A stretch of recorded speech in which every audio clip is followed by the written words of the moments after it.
pudding time, Nick. We all like a pudding. I'm not a pudding baker, but orange and almond pudding is great because it's gluten-free. Yeah, it was something different, and I think, our customers, it's of interest because it's gluten-free. It's unusual. And delicious, and perfect with ice cream, creme fraiche, mascarpone. I mean, you can put anything with it, and because it's gluten-free, it's so dense and sweet from the almonds and the oranges.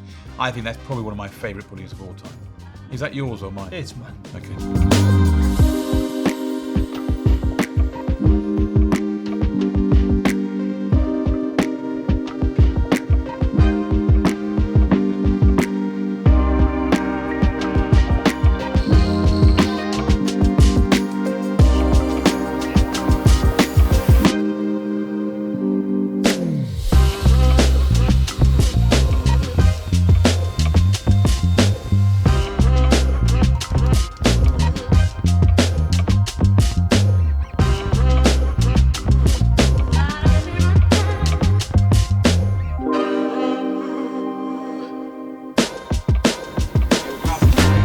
Straight out of the oven, orange and almond pudding, Nick. Fantastic. It's come out great.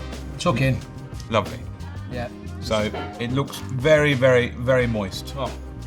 It looks delicious, in fact. Yeah. All right, well done, Mary. Spot on. Oh, lovely, very good.